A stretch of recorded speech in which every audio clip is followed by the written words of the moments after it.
All right, so sorry about the slightly later start there, just a few minutes out when it comes to countdown. Normally try to get it running at 5 to, but as usual, best laid plans and all that.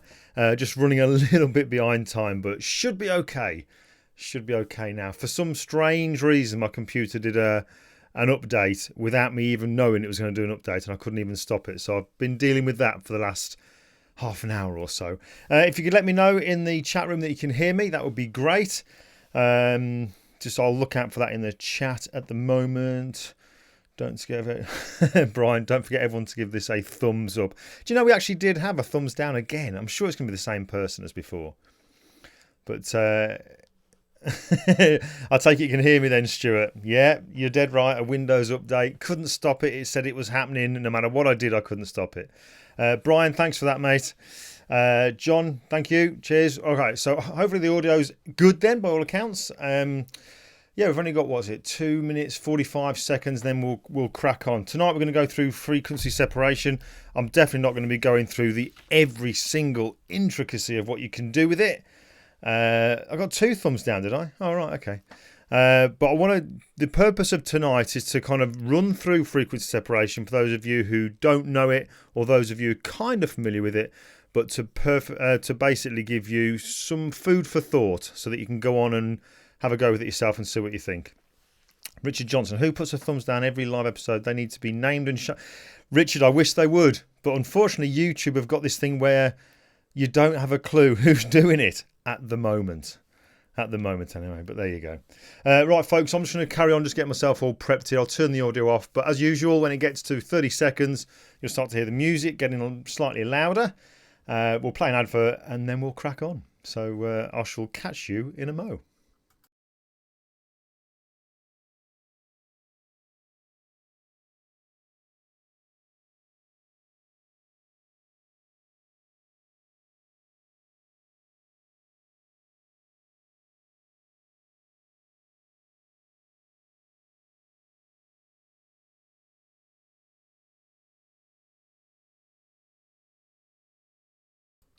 Folks, I'm just watching on another screen here, not connected to the streaming software, and it says that the live stream health is amber as opposed to green.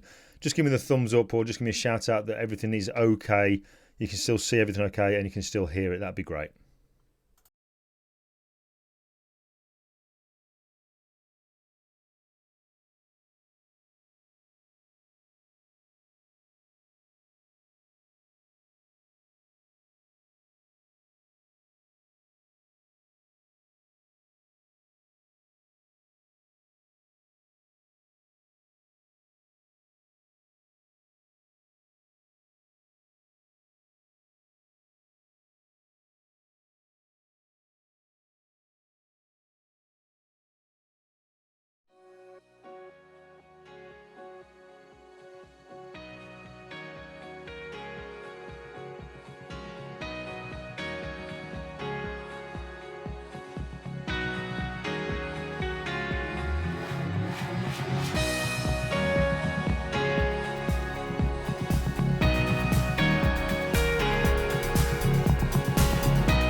Hi, I'm Glyn Dewis, and I want to let you know about my brand new book, The Photoshop Toolbox.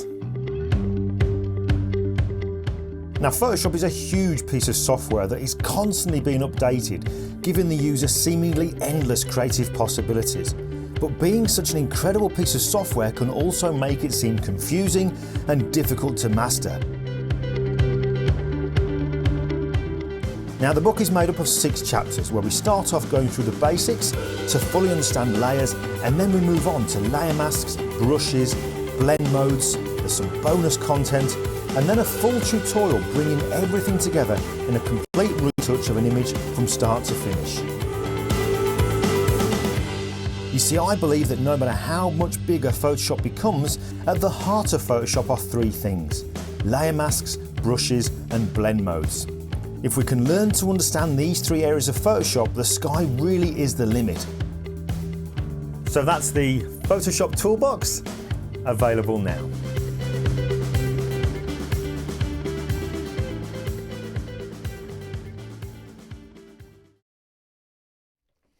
All right, so thanks to those of you who are in the chat room. Let me know that the audio's okay. Just give me a shout out in the chat room as well if you can, just to let me know that the video side of things is okay as well. You won't have to look at me too long. We're going to dive over to my screen in a short while. But listen, folks, it's Thursday night, certainly in Europe anyway. It's night time in America or wherever you are else around the world. It could be the middle of the day. But thank you so much for sparing your time for tonight for this live broadcast. We're going to be going through frequency separation. And like I said to folks in the chat room there, we're not going to go through everything when it comes to frequency separation because it is a massive, massive subject. But what I am going to go through, which is all this stuff here, is basically so that to give you some food for thought. You might be using frequency separation already. You might be well versed with it and know everything about it. And that's great. But there is some people out there that have kind of heard of it. It sounds difficult. And what the hell is it? And I want to just show you how I use it. I'm not a beauty retoucher or anything like that at all, so I'll be using it on the kind of pictures that I do. But I want to give you some food for thought so that you can go on then and think, well, how could you use it in your pictures? You'll find when we're using it as well, sometimes you'll think, well, the results in the end don't look any better.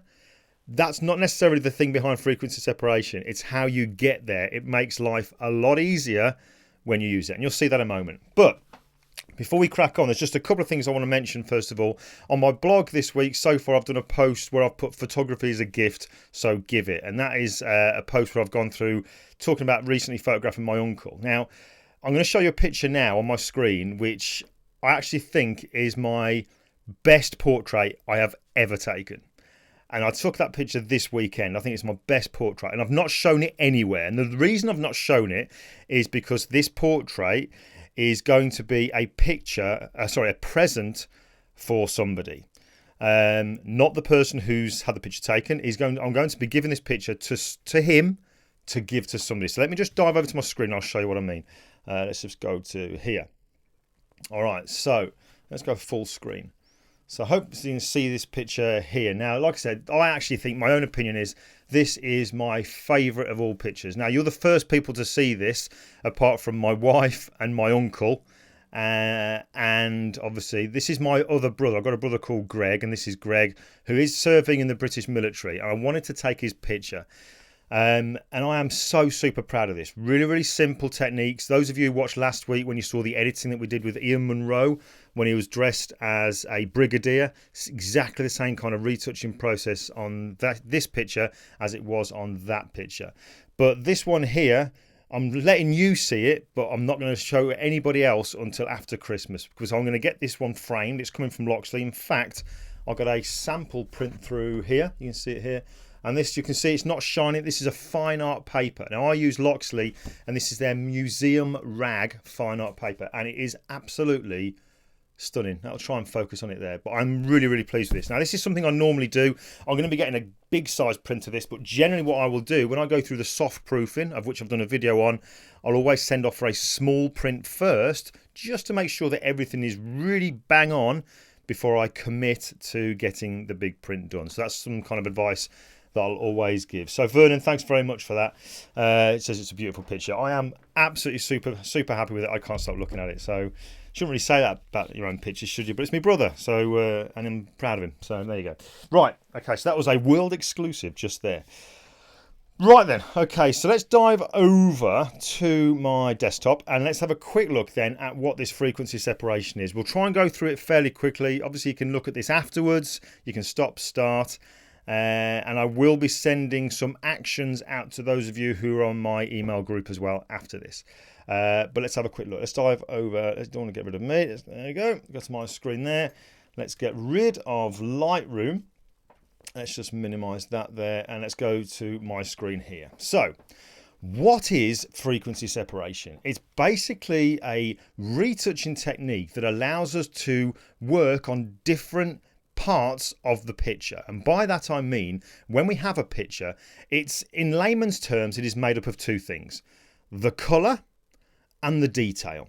Okay, so what if we could possibly separate our pictures to give us the colour and the detail? It means then we can work on one without affecting the other. I'm sure there are those of you out there that when you've been using things like the healing brush, and then you've gone to kind of get rid of something in a picture that's very close to something else, you've ended up with that smudging and it looks just awful. That's because it's pulling in the colour when it's healing. If we can separate the picture into colour on one layer, the detail on the other, that's never going to happen again. You're going to be able to do it much quicker and not get all that smudging. That's one of the benefits. But here we go. So here's a picture of a girl called Sophie, photograph Sophie. This is the unretouched picture. But as I zoom in, hopefully on your screen, you can see that there is blurred and out of focus. So although we know that's Sophie, really, because there's no sharpness to it, we're just going to consider that this here is a collection of colour. Okay, that's all this is colour, because there's no real sharp detail in it. So that's what we would have on one layer.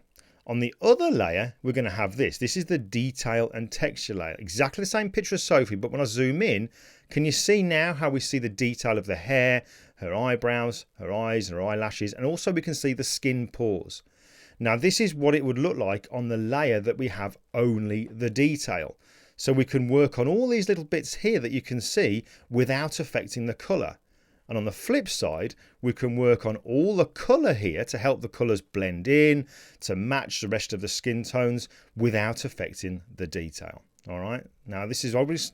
I appreciate this might start sounding a bit confusing, but when we actually go and do something like I'm going to do now, hopefully it'll all become a little bit clearer. All right, let's just open up this picture here then of Sophie. So this is the one that you would have just seen, that I had those two separate parts to it, the blur part and the detail part. So how can we now then, how can we separate our picture so that we do have these two parts to it, the colour and the detail? Well, all we're going to do is this, and we'll go through this a few times, and this is the action that I'm going to send out to you. We've got our background layer here. I'm going to create two copies of it. So I'm going to hold down the Control key or Command key and press J twice to give me two copies. Okay, so now then, the first one here, this layer one, I'm going to rename this to Blur, whoops, B-L-U-R, or Colour, because it's the same thing. We're going to blur it to only be left with the colour. The one above it, I'm going to call Detail, or otherwise it could be called the texture, as you saw on that thing just a short while ago. All right, let's just turn off that detail layer. Now, this picture here, I appreciate you're not going to be able to see that too clearly because, you know, it's only watching this on YouTube here, but in the bottom left-hand corner of the screen here, it gives me the dimensions of what my actual picture is. This is a high-res picture. It's been taken with Sony a7R II, 42 megapixels. So generally with something like that, and by the way, this isn't something I've come up with. I've learned all of this from last week's podcast guest, Lisa Carney. So although I knew frequency separation, I've learned much more from her by watching her creative live classes over the last few days as well.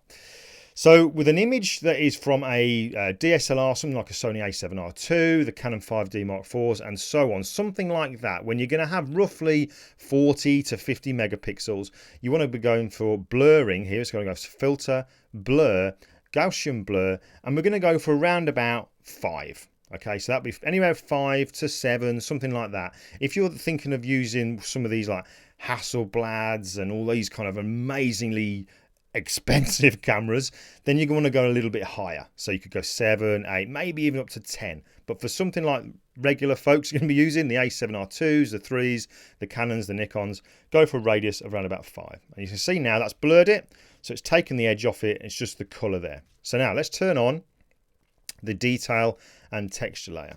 In fact, on the blur layer here, let's just create a copy of it because we always want to make sure we have a copy. We don't work on the original one here. So let's just put on the end of this one here. I'm going to call this as well, original. All right. So I'm going to keep that one nice and safe and I'll work on this one above just in case something goes wrong.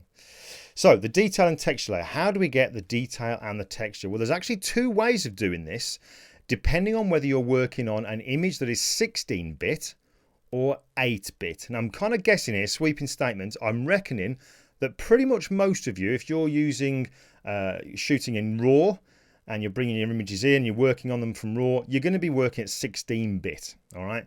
So here's how we create the detail layer. we go to image, we go to apply image. All right. So at the top here it says source, that's the name of the file you got opened. Layer here, now where it says merge, what we're going to do is choose here blur, color and original. All right. So we always want to choose the one that's the color. If you haven't created 2 copies of it, just choose the one that you know is the blurred or the color one. All right, next thing we're going to do is go to the blending here. Bear in mind this is purely for 16-bit images. We're going to change that to add. And then we're going to go to put a little tick where it says invert. So now we get this grey. And you can see when I zoom in now, we are getting, and I can't zoom in there, but you can hopefully just see there's a little bit of detail. Now there's 2 little numbers in the bottom right-hand corner here.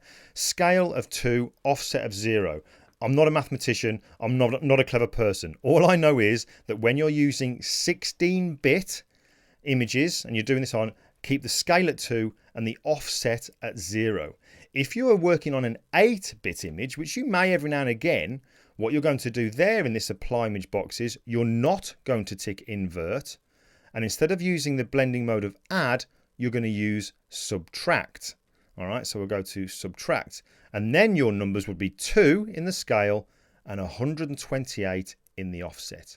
All right, but we're going to be using add. All right, so there we go. Right, click OK. So now then, there is my texture detail layer.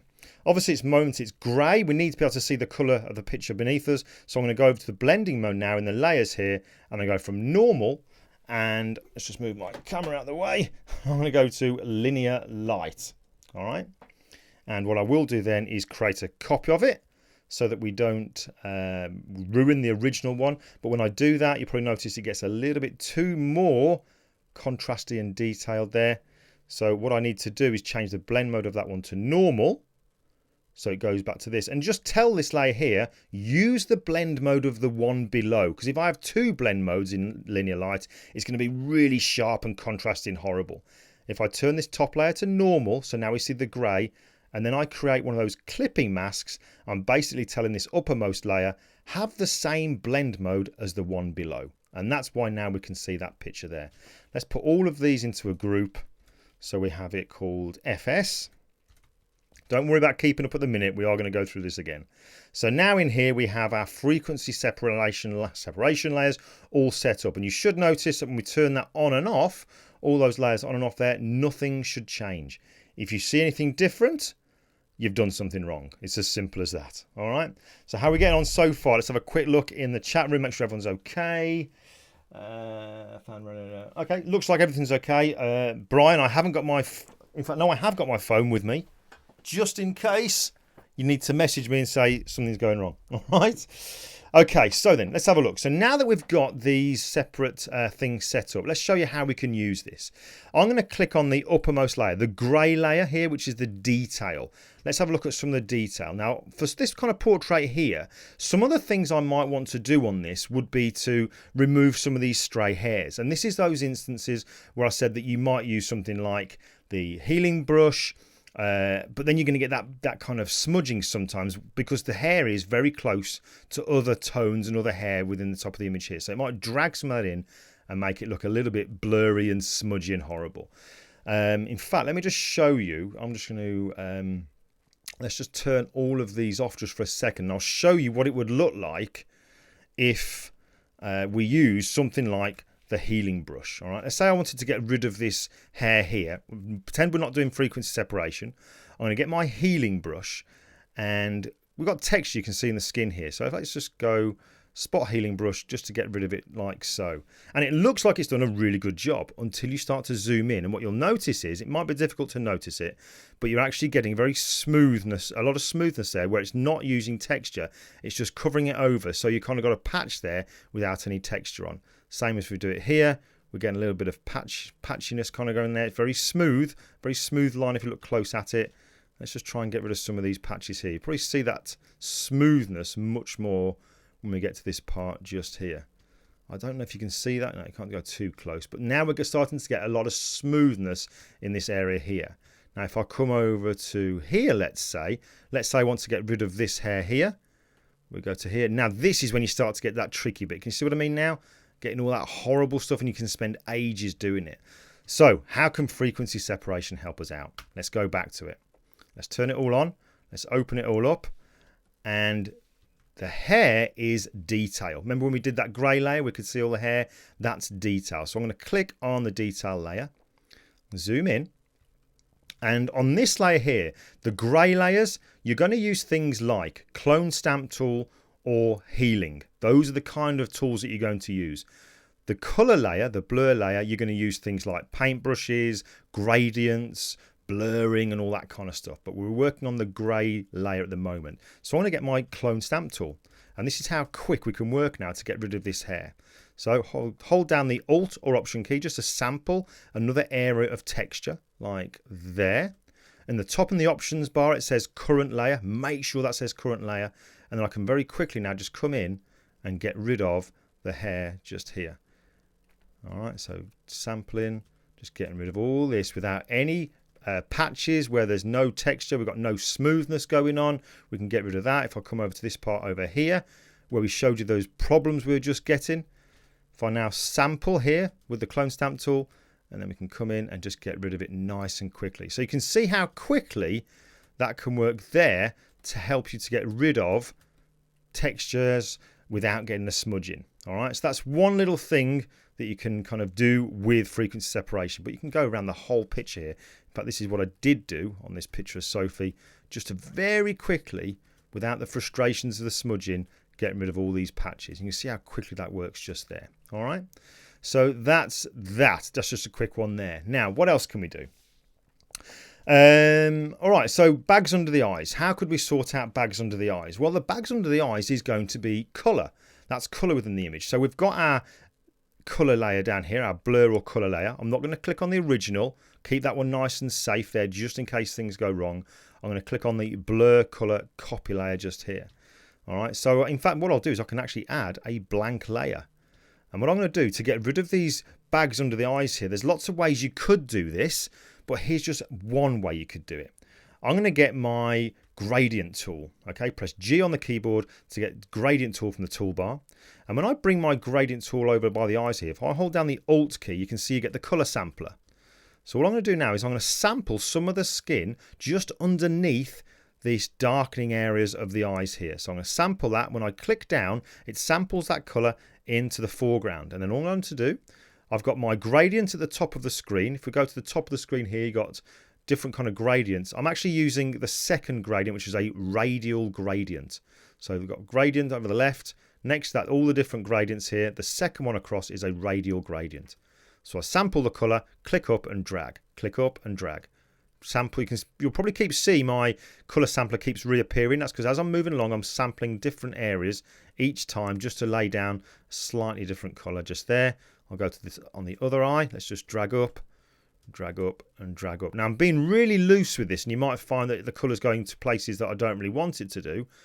So what I'm going to do now that I've actually laid down that color, I'm going to add a black layer mask to this. I'm going to hold down the Alt key, click on the layer mask icon to hide that effect, then get a brush in the normal blend mode, a white brush, and then I can just quickly come in nice and soft and just paint that in over the eyes just there and just there. And of course we can use opacity just to bring it down just a touch like so. The great thing about this is, although we've used paint, we've brushed over this. If I zoom in, you can probably still see that even though I've brushed over it, we've still got texture showing through. And that's because in our layer stack here, the color is underneath the texture. So long as the texture is up above it, we're always going to have the texture showing through. So unlike before, let's say, if I wanted to maybe paint on the skin here, let's just say add a layer at the very, very top here, and I get a gradient. Let's just get a gradient just to show you. Sample the skin color there and drag it out. Can you see now when we zoom in, there's no detail, there's no texture? That's because that color is above the detail. Not what we're doing at the moment. All right, so that's that one there. Now, there's another area I noticed just on her eye here where she's actually been to the beauticians and they've kind of painfully plucked out some of the eyes here. There's a little bit of difference in the skin tone underneath the eye here, maybe where the makeup hasn't kind of matched up. What we could do there is add another blank layer in the color section of our frequency separation. And we could get another gradient as an example. Sample some of the colour just above the eye there, that nice darkish kind of colour there. And again, click and drag up choose another colour here, click and drag up, and a little bit there, click and drag up. Something like that. Again, hide it with that black layer mask, come in with a brush, a white brush, and then we can come in just to sort of paint it in like so. Lower the opacity down just a little bit like that, and zoom out. And we can see already we're starting to improve that there. But the great thing is, no matter what we're doing, somebody's put, why not use fade? We don't use fade, Deb, because you can only use it the once. Once I've used it and then gone to do something else, I can never go back to use fade because it only allows you to use it just the once. And if you press another key or anything else on the keyboard or do anything else in Photoshop, the fade option isn't available to you. All right, so that's those couple of little things there. Oh, another little thing you can do as well with this. Now, can you notice on the skin, there are certain patches, maybe how her skin has reacted to the sun, or maybe it's even makeup foundation, where you can see some of the tones of the forehead here don't kind of blend in so well. We can see there's like a darker patch here, trying to get into this lighter patch just here. What we can do is click on the blur color copy layer here, get my lasso, and this is what I briefly showed you last week when we were working on Ian Munro's picture, and we can kind of make a selection, rough selection of certain areas where we want the colours to blend in better, so we get a nice kind of toning across the forehead. Now that I've made that selection, I've feathered that just a little bit. I don't know if you can see that on the top of the screen there, just a little bit of feathering there, about 8 pixels on the feather. You can see if I press Q to go to quick mask there, you can see how that's kind of softish kind of edge to it there, so it blends in nicely. And then all I'm going to do is do filter, blur, Gaussian blur. Let's just bring that out of the way. Zoom in so you can see this. And we'll take it to around about 15. So there's before. Let's have a look. Maybe just bring it up just a little bit more. Let's just turn on that. Let's just cancel that. Let's just bring that up here. So now we'll go to filter, blur, Gaussian blur. And we'll take that to, say, 15. And you can see now before, after, and how it blends those tones in. Now you might think that all you could do here is just apply that amount of blur to every part of the skin to help it all to blur in, but the thing is, different areas will need blending at different amounts. So you could kind of find an area over here. In fact, this is a really good example here. Can you see how this little patch of skin here doesn't really match in with a little bit around it? This is what I love about this frequency separation. I'm going to make a selection of just that area. And I want you to keep an eye on the fact that there is hair to the side of it. There's even a single hair strand going through my selection. But remember, that is detail, not the colour. I'm going to go to filter, blur, Gaussian blur. And that's before and after. Maybe a little bit more. Take it to around about 13, 14, something like that. Before, and after. Can you see how we've got rid of that little patch there? It's all blending in nicely. But look at that individual hair is still there. That's what I love about this. It's just so clever how we can actually work on this colour and the detail completely independently of each other. Absolutely love that. So with something like this, then you can go around, you can start to blend in different areas. Let's say here, let's go filter, blur, Gaussian blur. We can help that to blend in. But as I zoom in, you're going to see there's still that texture there. You could as well maybe add some blank layers here. Get the gradient tool, sample some of the colour and start to drag around and start to kind of do all this kind of stuff here to get the actual skin tones in. You can lower the opacity on it. But no matter what you do now, let's add a blank layer there. Well, no matter what you do now, you're always going to have the texture on the top, which is going to give you that little bit of realism when you do that. All right, so that's that little bit just there. In fact, look at this here. Got this little dimple here. I quite like this little dimple. How we can get the lasso tool. Let's just make a quick lasso around there. We'll go to filter, blur, Gaussian blur. And do you see how that kind of blends in there a little bit better? Smooth the tones out, smooth that skin out just a little bit, but we keep the detail, we'll keep the texture. Absolutely love that. It's a really quick way of working and evening out tones. All right, so that's one little thing just there. Right, let me just open up another picture, and that's this one just here, because there's a couple of other little things I want to show you on this one. How are we doing so far? We all okay in the chat room? Sounds okay, is it? Let's have a look. With great power comes great responsibility. All right, so this one here. Quick sip of water. All right, so This gentleman here, I'll explain a little about this gent. This is a guy I photographed my 1940s World War II project. He was a child, I think he was about 10 or 11 during the outbreak of World War II. So he was what they call billeted, when he went to go and live with people he didn't know while the war was going on. So photographing those has been a really, really good experience. Now, there's a couple of things I want to do on this picture here. You'll notice, can you see how this hasn't even been retouched? This is a straight out of the camera image. How there's parts of his forehead here where there's absolutely no frown lines whatsoever. And in fact, as I zoom in, there's absolutely no texture. Now, this has happened because of an injury when he was a lot younger, when he was struck in the face by some metal. And it damaged his skull, and lots of operations and what have you later on. This is how it's kind of resulted. Obviously healed very well, but we can see there's areas here that we might want to work on. There's actually the colour of the skin there. Can you see how the colour's different to what it is on the rest of his forehead over here? I want to show you how we can fix that first of all. So let's go through our frequency separation. I've got an action we're going to do it, and I'm going to press that action, and then I'm going to show you what that's actually made of. So I'll go to my actions. And you see here in my actions little tab, I've got two, FS 16-bit, FS 8-bit. This is a 16-bit image. Let's just click play on that. Nice and quickly, it does that for us, puts it in a group, and we can open it up, and there they are. All right, so that's that there. So we've got our blur original, we've got our blur color. How can we now use this then to blend the tones in? Again, there's so many ways you could do this when you're working in Photoshop. There's no right or wrong way, as long as you get the result you want at the end of the day. There'll always be somebody who'll say, you should have done it this way. It doesn't really matter as long as you get what you want. But this is how, when I retouched this image, how I got the skin on this patch of his face here to match the rest of his face. All I did was this. Blank layer. And this is nothing new to you now. It's going to be exactly the same as what you've seen already, but just shows how effective this is. Add a blank layer. Let's call this forehead. Forehead colour. Spelt the correct way with a U, you'll notice. And then I'm going to get my gradient tool. And we're going to sample some of the colour over here on the left-hand side of his head where we do have these frown lines. And then we're just going to drag out. Drag out. Okay, so we've done that there. Let's add a black layer mask because we don't want to have that colour going onto his hair. Get a brush, white brush, and we'll just come in and paint it onto that just there. So let's zoom out. We can also lower the opacity just a touch. But can you see how very quickly we can help that to kind of blend in?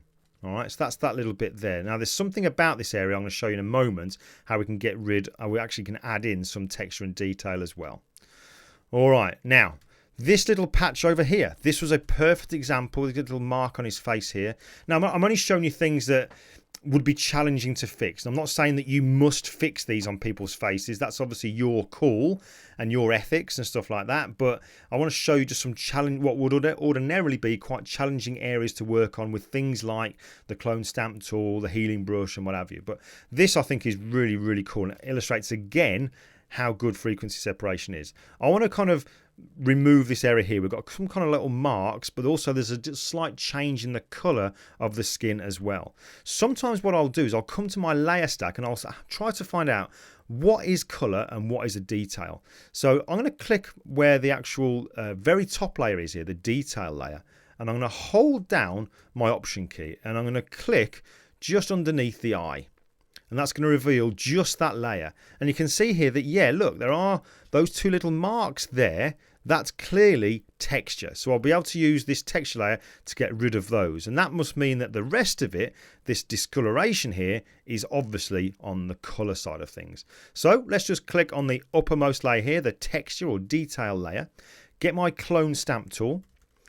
And what I'm going to do is hold down the Alt key on a nice clean piece of skin here with a texture, somewhere like that. And then just come in and get rid of it. But you notice as I do that, can you notice how there's absolutely no change in the colour? It looks completely natural even though I'm removing these marks. Let's get rid of this one here and you'll see what I mean. So again, sample a nice clean piece of skin. Come and brush in over that area there. Nice and clean. It's all blending and looking great. So how can I now match this skin tone in? Well, let's try a different way. Let's click on the blur or colour layer. We've already looked at using gradients and maybe brushes. How about a bit of blurring? Let's get the lasso tool, make a selection of this area, and we're really close to the hair here, the detail, but this isn't going to affect that because we're on the color layer only.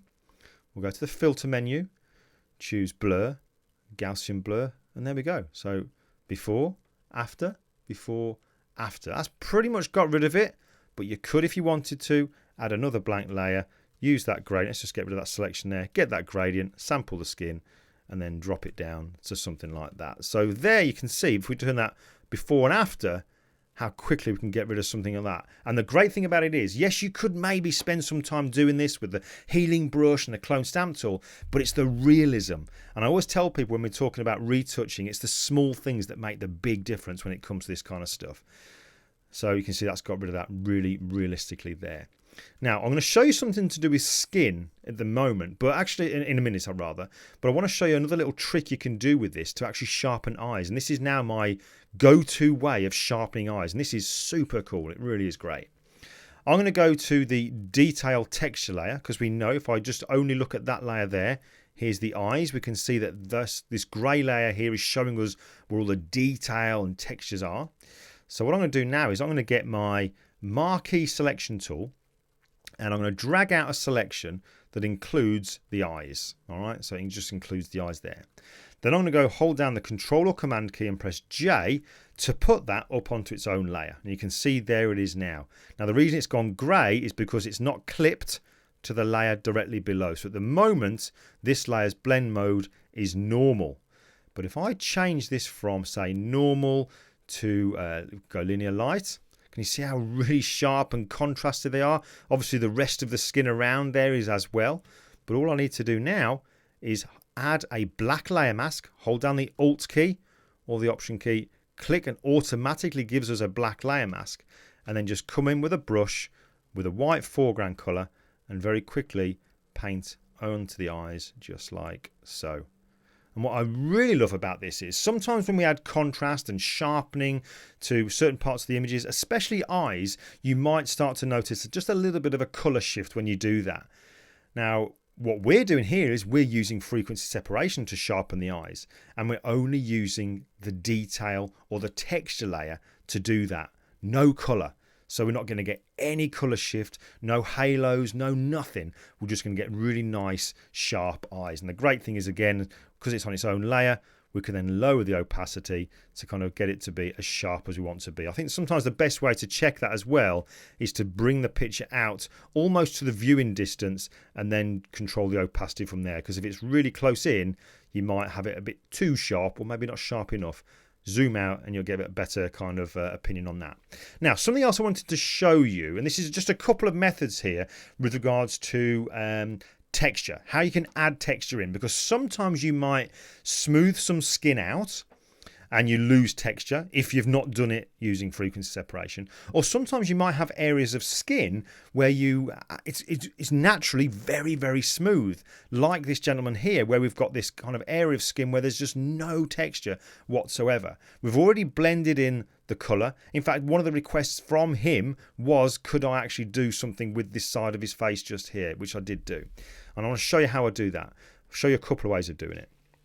What I'm going to do first of all is close down my frequency separation, because we're going to jump out of that just for a second, and I'll show these two separate ways. Okay, so what I'm going to do is this. And by the way, if there's things coming into the chat room, I will quickly dive into that in a short while. But I want to just show these two ways here before I forget about it. Okay, first way, we're going to use noise. I'm going to add a blank layer. And then I'm going to go to the edit menu. I could use the keyboard shortcut, but I'll go the long way around for those of you who don't know it. We'll go edit, fill, and we'll choose 50% grey because we need to give the noise something to cling on to. Let's just get rid of those actions just there. Then we go to filter, noise, add noise. Now you can see now this, those of you who are old enough to remember when the TV used to go off about midnight, this is the kind of noise you'd see on the TV. Amount here, I go around about anywhere between 10 and 15. Gaussian, and I prefer to use monochromatic. I know Lisa tends to use, she actually has colourful noise with colour in it, which, again, I'm not going to say anything negative about that at all. She does Hollywood posters, goddammit. She knows what she's doing. But my own preference is monochromatic. So I'll click OK on that. Then what I'm going to do is I'll change the blend mode from something like normal. I'll go to overlay just at the moment, and you can see that obviously that's adding in this texture just here. Now at the moment that's over the whole picture, so for now let's just add a black layer mask. I'll get a brush, a white brush, And let's just quickly put that noise into this area just here. Doesn't look realistic at the moment. I appreciate that. So that's something like that there. And then what you could do at this stage is you could, if you wanted to, just lower the opacity. It's not going to replicate exactly, but it's just giving something into that area. Now, if you want to take it a step further, here's what you can do. Click on the actual thumbnail there of the grey layer. Then we're going to go to Filter. And we'll go to Stylize and Emboss. And if I turn that on and off, there's before, after, before, after. It just gives a little bit extra to that noise. It gives a little bit of life as opposed to just being grain. It gives a little bit of lift. And click OK. And then we can just lower the opacity. So there's at least something there on that skin. So that's one way you could do it. Let's just see something over here. So Devin Coon, is it just me or the bridge of his nose and around his eyes look off in colour? Yes, Devin, it does. This isn't the final retouch picture, mate. I'm just showing certain areas of it. All right, just certain patched areas. That's the idea behind tonight, was literally just to show you, to give you some food for thought, so then you can go on and do the rest of your pictures. But you're right, these areas here I worked on. I got rid of the bags under the eyes. Let's have a look here. Where's the colour? Let's add a blank layer there. I could get rid of the bags under the eyes just a little bit by dragging that up and lowering the opacity and then painting that in. We can do all that kind of stuff, but I'm just showing these certain areas. Now, let me just show you another way that we could actually add in some real skin texture. Now, this is something that Lisa does, I know, when she's working on skin. It's also similar to somebody called Aaron Blaise, which if you've followed me, you'll definitely have heard of Aaron Blaise. Disney artist. This is the way that he will add textures of like elephant skin onto some of the drawings that he does. It just looks super, super realistic. So I'm going to go and choose a picture now that's got some skin texture in it. Let's just go over to my libraries over here. Let's just choose some of these people. These are some of the old folks here. Old folks, mature folks from the pictures that I've been doing with the wartime. Let's have a look at this chap here. Yeah, he's got a decent forehead. Let's open his picture up in Photoshop just for a second. And okay, so what I'm going to do then is I'm just going to run that frequency separation action on this picture just for the moment. So let's go and get my actions, Windows, actions, 16-bit image. Let's just click play. And like magic, it just does it for us like so. So when I open the group up, you can see we've got the colour, the blur layers, and the texture and detail layers at the top. I'm going to click on the top layer here, the detail texture layer. And all I'm going to do, like I did when I did the sharpening of the eyes, I'm going to get my lasso tool this time and just make a selection, rough selection of his forehead like so. And then I'm going to go Command or Control J to put that onto its own layer. All right, now what I love about this, let's just check it's that one. Yes, that one there. I'm going to get my move tool, press V on the keyboard, click directly on that so I can move it around, bring it up to the top of the screen, hold it over the tab of the guy that we've just been working on. Don't let go yet, bring it in and then drop it down and let go. So now we've got this. And can you see already, can you see how we've got some texture in here? All right, so it doesn't line up perfectly, but let's just kind of rotate it just a touch, something like that. Maybe put that there. This is just to show you how you can, if you collect skin textures, it sounds like somebody off Silence of the Lambs, doesn't it? But if you collect skin textures, you can actually use them in your retouching like this as well. So now that we've got that, let's just change the blend mode from normal to, let's go to linear light, something like that. Can you see, look there, texture, looking pretty good. I like that. We can actually add a layer mask to it. I'm going to leave that as a white layer mask, get a brush, and we'll just kind of blend it in just a little bit. Take it off over there. Like, oh, let's just go to that. Let's get the black foreground colour. There we go. And just blend that in just a little bit. And I'll put a little bit more down here as well. But you can see already starting to get some texture in there. We can lower the opacity if need be. If it's not strong enough, we can duplicate it so it gets nice and strong texture. We can even lower it down like that. But you can see how you can actually just build it up to start to add texture into the skin just by using skin of other people. All right, so it's just a really handy little thing to know, I think. So that's that there. Right, so let's just close that. Anything else on this particular picture? Just refer to me notes. No, I think that's good. Right. So to kind of show you something else that you can do with this, how are we doing for time? Pretty good. I'm going to kind of wrap up on something to show you an older picture. Now, this one here, let's just bring this up. Now, this isn't a picture that I took, by the way. Quick sip of water. But this is the picture I was given by a friend, and I said I'd kind of work on it for him for a Christmas present last year. And let me just show you what I actually did with this one. Let's try and find it where I put it over. Here we go, James Lyon. So there's the original, and that's what I did with it in the end. So a toned version and a black and white version. Now the reason I show you this picture is because of, you'll notice in the final retouch, I actually got rid of this elephant. I'm guessing this is elephant dung. It's more like a roundabout on a road. It's huge. But this elephant dung here, how I could get rid of it. Because I didn't want him to have this huge picture, which he got printed on canvas, on his wall. Because I don't know about you, but my eyes go straight to that. So I wanted to get rid of it. But not easy to get rid of. Because look at all this stuff you've got to contend with here. That is not going to be easy. Unless you use frequency separation. All right. So let me just show you this here. Here we've got our picture, background layer. This is the original image. Let's zoom out again, sorry. Our original image. Now we can see top left-hand corner, it's a 16-bit image. So I'll go to my action here that's frequency separation for 16 bits. We'll click play. So it does all the little processing for it, puts it into a nice little group. And there we go. So the actual, let's have a look. Let's do what I did before with the other picture. Let's hold down the option key and click underneath the eye on the detail and texture layer to see exactly what is detail and texture. Well, so this here, there's a lot of detail in that the elephant dung, but I'm guessing as well there's a lot of colour in there. So we're going to have to work on both the colour and the detail to get rid of this. So let's have a look how we can do this. Click on the detail texture layer. I'm going to get my clone stamp tool from the toolbar. Let's just put the foreground and background to their default of black and white. So I've got my clone stamp tool. And all I'm going to do for now is hold down the option key. And you'll notice you'll keep seeing this little symbol here, the sampler. You'll see that keep appearing because what I will do is continually sample from different texture areas to try to cover it over. So start doing it here. And you'll notice as I'm doing this, it isn't actually disappearing. And that's because it's not just texture this is made up of, it's also made up of colour. But I'll just do a very quick job. You've got to be very careful about things like repeating patterns when you're doing this. But just because you're kind of going through it now, it doesn't mean to say you can't kind of get rid of those repeating patterns later. Let's just come down here. Let's just sample some of this stuff just into there. Like so. Again, just going quick, but it kind of shows you the technique that I used to get rid of this when I was working on the final picture. So I think that's looking pretty good.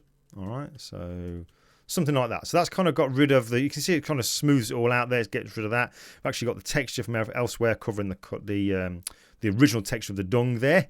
Let's now go to the blur section. Let's add a blank layer. And I'm just going to choose something like a gradient. Let's just see if this works here. Get the gradient, the radial gradient. Who says my brain hurts? Jens Torsen. Thank God this is recorded so you can go back and look at it after. Sample some of the colour underneath and we'll start dragging up. Like this. Can you see how we're getting rid of it and can you see how the colour's going onto it as well?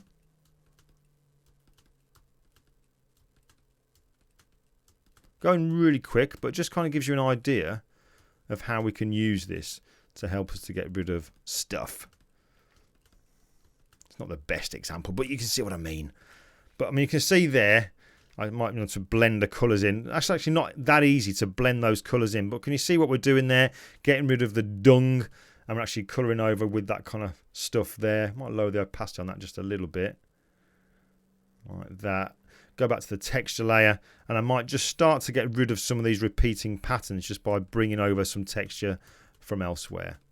But that's just kind of give you an idea of one of the ways that you could maybe think about using it. I don't know. That's quite a difficult area, I guess. But it just shows how you can separate. Let's just go to there. How you can separate detail and texture. Detail and colour so that you can work on those separate areas within the picture. Anything else that I want to show you? Anything else? I don't think there is. It's a quick one. It feels like a quick one, although we have been going for 47 minutes. Stuart Wood, I've got Hans Zimmer going on in the background. Blends quite well with Glyn. I don't know what you mean by that. Holy dung, it is working. Peter, what you like. All right, let's just dive back over to my camera. That's heavy stuff, isn't it? It is heavy going, I think. But with frequency separation, it's just one of those things, just experiment. All you got to remember is to separate the colour by the blurring and then use that apply image to actually get the detail within the picture. Now, I am going to send out those actions I'll send those out tomorrow to people who signed up on my part of my email group. That'll then become part of that creativity toolkit bundle, so you got those.